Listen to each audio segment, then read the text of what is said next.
Hello everyone, welcome back to my channel.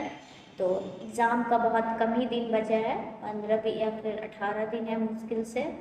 तो आप लोग बोल रहे थे कि हर सब्जेक्ट का टॉपिक वाइज कि क्या रिवीजन करें, मोस्ट इम्पोर्टेंट लास्ट टाइम में वीडियो लाने के लिए। तो मैं अभी फिजिक्स का लेके आई हूँ। चलिए देखते हैं। सबसे पहले स्टार्ट करते हैं क्लास 12 का, और 12th का वेटेज ज़्यादा है, और उससे भी पहले स्टार्ट करते हैं मॉडर्न फिजिक्स। तो मॉडर्न फिजिक्स है हमारा। मॉडर्न फिजिक्स में पूरा देखते हैं। उसमें एक चैप्टर है एटम एंड न्यूक्लियाई। उसमें आपको क्या देखना है एटम एंड न्यूक्लियाई में? रेडियस, टाइम, वेलोसिटी का जो रिलेशन होता है एन और जेड के रेस्पेक्ट में, किसमें एन के प्रोपोर्शनल है, किसके एन में इन्वर्सली प्रोपोर्शनल है, टाइम में एन बाई जेड के है कि जेड बाई एन है, उस पर आपको क्वेश्चन प्रैक्टिस कर लेना है। और डीके कांस्टेंट पे, रेडियो एक्टिविटी पे और हाफ लाइफ पे आपको क्वेश्चन प्रैक्टिस कर लेना है। एटम एंड न्यूक्लियाई में आपको इतना ज़रूर कर लेना है। और क्वेश्चन प्रैक्टिस करेंगे कहाँ से? तो नीट का PYQ आप लगा सकते हैं, एनफ है। और आपके पास अगर टाइम है तो और एक्स्ट्रा फिंगर टिप्स वगैरह प्रैक्टिस कर सकते हैं, या फिर आप जो भी टेस्ट सीरीज ज्वाइन किए होंगे उसका सिंपल सिंपल क्वेश्चन आप प्रैक्टिस कर सकते हैं। नेक्स्ट डी ब्रॉगली वेवलेंथ पे क्वेश्चन प्रैक्टिस कर लें। Photo electric effect, Einstein photo electric equation, ये 3 पे भी क्वेश्चन प्रैक्टिस अच्छे से कर लें। फिर गेट की बात आता है। गेट में आप जितना भी गेट है सबका क्वेश्चन प्रैक्टिस करें, और गेट का कॉम्बिनेशन ऑफ गेट भी पूछ देगा, ये इसलिए अच्छे से गेट को दिमाग में सेट कर लें। और फिर है alpha beta, current gain, voltage gain, वो सब पे जो क्वेश्चन प्रैक्टिस होता है वो कर ले। और मैं बार बार नीट का PYQ से आप क्वेश्चन प्रैक्टिस कर सकते हैं। ज़्यादा डीप में जाके एकदम कंसेप्चुअल क्वेश्चन प्रैक्टिस करने की बिल्कुल भी ज़रूरत नहीं है, और कोई न्यू टॉपिक भी अभी नहीं पढ़ना है।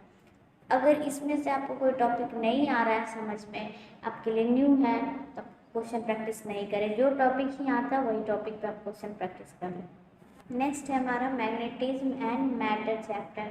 मैग्नेटिज्म एंड मैटर चैप्टर में Curie's law, magnetic susceptibility, magnetic permeability, intensity of magnetization, magnetic intensity, इसका अच्छे से डेफिनेशन, और इसका क्या रिलेशन है यू के टर्म में, म्यू के टर्म में, मतलब मैग्नेटिक परमिएबिलिटी, ससेप्टिबिलिटी, ये सब के टर्म में अच्छे से डेफिनेशन आप दिमाग में बैठा लें। और फिर डिफरेंस कर ले पैरामैग्नेटिक और डायमैग्नेटिक, और फिर डाइपोल मोमेंट। लगभग इतना आप मैग्नेटिज्म एंड मैटर में करें।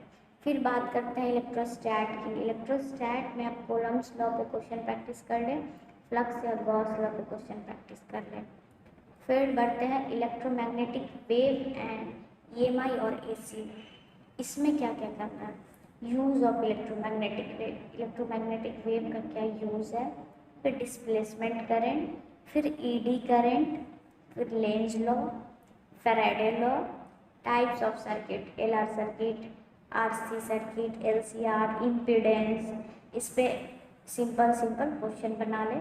फेज डायग्राम आप अच्छे से देख लें, फेजर डायग्राम। फिर क्वालिटी फैक्टर का फॉर्मूला किस पे क्या डिपेंड करता है वो आप अच्छे से देख लें, रिवाइज कर लें एक बार ज़रूर।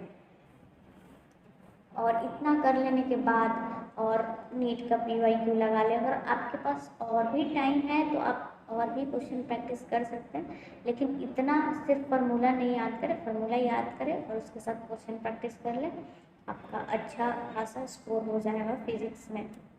फिर देखते हैं moving charge and magnetism, cyclotron, radius, frequency, इसका रिलेशन, इस पर क्वेश्चन आ सकता है, सोलेनॉइड और लॉरेंज फोर्स, ये 3 पे आप क्वेश्चन प्रैक्टिस कर लें। फिर बात आती है रे ऑप्टिक्स में क्या करना है। सबसे पहले इंस्ट्रूमेंट का क्या मैग्नीफिकेशन का फॉर्मूला है, वो टेलीस्कोप का क्या है, माइक्रोस्कोप का सिंपल का क्या है, कंपाउंड का क्या है, ये आप अच्छे से फॉर्मूला याद कर लें और क्वेश्चन प्रैक्टिस कर लें। फिर है refraction, lens and mirror formula. Wave optics में आते हैं। वेव ऑप्टिक्स में है YTSC, पोलराइजेशन मैलस लॉ और ब्रिस्टल लॉ में ज़्यादा करने की ज़रूरत नहीं है, बस डेफिनेशन याद कर ले और इसका रिलेशन क्या है मैलस लॉ और ब्रिस्टल लॉ, इतना काफ़ी है। फिर है करंट इलेक्ट्रिसिटी। करंट इलेक्ट्रिसिटी में पोटेंशियोमीटर, मीटर ब्रिज, जो ये दोनों इंस्ट्रूमेंट है वो आप क्वेश्चन बना सकते हैं इस पर। फिर कलर कोड, कलर कोड बहुत अच्छे से याद कर ले, कलर कोड का एक ट्रिक भी है वो आप याद कर ले। फिर mobility, drift velocity, current density, ये सब टर्म आपको ध्यान में होना चाहिए और फॉर्मूला भी। फिर electric potential and capacitance, energy, equipotential surface, energy, capacitance का एनर्जी और इक्विपोटेंशियल सरफेस का कंसेप्ट, और क्वेश्चन प्रैक्टिस कर ले इस पर। इतना 12th में आप कर लेंगे तो अगर क्वेश्चन बना लेते हैं इतना तो आपका अच्छा खासा रिवीजन हो जाएगा इस टाइम में। अब बात करते हैं 11th क्वेश्चन का। 11th यूनिट एंड डायमेंशन से उतना क्वेश्चन नहीं आता है, लेकिन आप अगर आपको आता है यूनिट एंड डायमेंशन तो आप क्वेश्चन प्रैक्टिस कर सकते हैं, क्योंकि ये सिंपल टॉपिक है और क्या पता एक क्वेश्चन आ जाए आप अच्छा स्कोर कर लें, इसलिए डायमेंशन एनालिसिस और एरर देख लें। फिर बात करते हैं law of motion, motion in plane, circular motion में प्रोजेक्टाइल का तो सारा फॉर्मूला अच्छे से याद कर लें। फ्रिक्शन और सूडो फोर्स का कंसेप्ट देख ले, पुली टाइप क्वेश्चन बना लें, एनएलएम में रहता है पुली वाला क्वेश्चन। फिर रिवर बैंक प्रॉब्लम थोड़ा प्रैक्टिस कर ले, बैंकिंग ऑफ रोड, और इसके अलावा यहाँ पे मिसिंग हो गया है थोड़ा सा डेथ वेल रोटर, वो जो मौत का कुआं वाला कंसेप्ट है वो भी क्वेश्चन आप देख सकते हैं। बैंकिंग ऑफ रोड में minimum velocity to turn the road, friction कितना होना चाहिए, ये सब क्वेश्चन आप 1-2 बार प्रैक्टिस कर लें। फिर बात करते हैं वर्क एनर्जी पावर में। वर्क एनर्जी पावर में मेन कोलिजन है और COME, conservation of mechanical energy, इस पे क्वेश्चन प्रैक्टिस जरूर कर लें। फिर रोटेशनल मोशन में कौन सा टॉपिक रिवाइज करना है, तो conservation of angular momentum, moment of inertia सबका याद कर ले, और मैंने जो फॉर्मूला सीख दिया उसमें मैंने जो main important moment of inertia है वो मैं प्रोवाइड करा दी हूँ, आप वहाँ से देख सकते हैं। और फिर rolling motion on inclined plane and centre of mass. और फिर साउंड वेव की बात करें, साउंड वेव में तो यही फॉर्मूला है डॉपलर इफेक्ट, इस पर तो बहुत सारा क्वेश्चन बन जाता है। साउंड वेव में ज़्यादा कुछ नहीं करना है, डॉपलर इफेक्ट, ऑर्गन पाइप पे आपको क्वेश्चन प्रैक्टिस करना है। और फिर ये यहाँ पे लिखा है इक्वेशन बेस्ड क्वेश्चन, एक इक्वेशन दिया रहेगा उसमें से आपको इक्वेट करके वेलोसिटी निकालना रहेगा, ओमेगा निकालना रहेगा। इस टाइप के क्वेश्चन बहुत आसान होते हैं, आप 1-2 क्वेश्चन भी इस पर प्रैक्टिस कर लेते हैं तो एग्जाम में आपका बन जाएगा। फिर है ग्रेविटेशन। ग्रेविटेशन में variation of g, acceleration due to gravity with density के टर्म में, रेडियस के टर्म में, ये 3-4 वेरिएशन होता है, वो आप अच्छे से दिमाग में बैठा लें और इस पर क्वेश्चन प्रैक्टिस करें। फिर एक केपलर लॉ, केपलर लॉ में 3 लॉ है लेकिन थर्ड ही लॉ ज़्यादा क्वेश्चन आता है इस पर, जैसे कि थर्ड लॉ पे ही न्यूमेरिकल आता है, T और R में जो रिलेशन है उस पर। फिर है ऑर्बिटल वेलोसिटी, एस्केप वेलोसिटी, और ऑर्बिटल वेलोसिटी और एस्केप वेलोसिटी का रिलेशन देख लें, इतना काफ़ी हो जाएगा सर।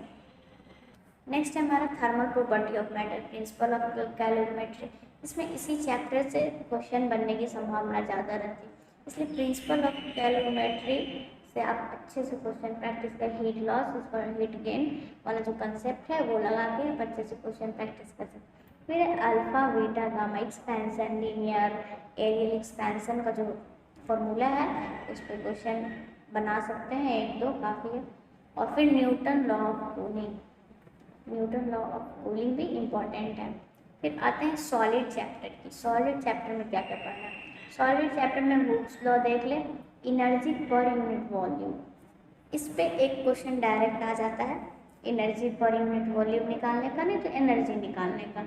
वो एनर्जी का फॉर्मूला स्ट्रेस, स्ट्रेन, गामा के टर्म, 3 टर्म में एक ही फॉर्मूला बार बार मॉडिफाई होता है, तो वो आप याद कर लें। फिर आते हैं काइनेटिक थ्योरी ऑफ गैसेस पे, गामा, किस monoatomic gas, diatomic gas, triatomic gas का गामा क्या है, और फिर डिग्री ऑफ फ्रीडम से क्या उसका रिलेशन है वो याद कर लो। थोड़ा बहुत इसमें काइनेटिक थ्योरी ऑफ गैसेस में ग्राफ वगैरह देख लो। और फिर है हमारा simple harmonic motion. Simple harmonic motion में सारा एनर्जी देख लो, पोटेंशियल एनर्जी, काइनेटिक एनर्जी और इक्वेशन ऑफ एसएचएम। इसमें भी वैसे ही एसएचएम का इक्वेशन दिया रहेगा, फिर आपको इसको इक्वेट करना रहेगा। किसी में के निकालना, किसी में ओमेगा निकालना, यही निकालना रहेगा, किसी में पाथ डिफरेंस, ये सब। फिर है मैकेनिकल प्रॉपर्टी ऑफ फ्लूइड में Archimedes principle, Bernoulli principle, viscosity, surface tension, terminal velocity, equation of continuity. जितना भी है इसका सारा फॉर्मूला मैं फॉर्मूला शीट में प्रोवाइड करा दी हूँ।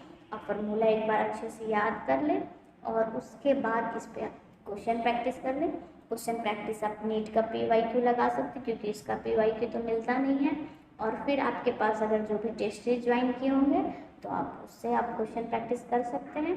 और उम्मीद है कि आपको इससे अच्छा तैयारी हो जाएगा। और मिलते हैं नेक्स्ट वीडियो में। और मेरे चैनल को सब्सक्राइब कर देना और नोटिफिकेशन ऑन कर देना ताकि मैं कोई और भी वीडियो लेके आऊँ तो आपको अपडेट मिल जाए। और पढ़ाई करते रहे, बहुत कम टाइम बचा अच्छे से, और डीमोटिवेट बिल्कुल नहीं होना है। Bye bye.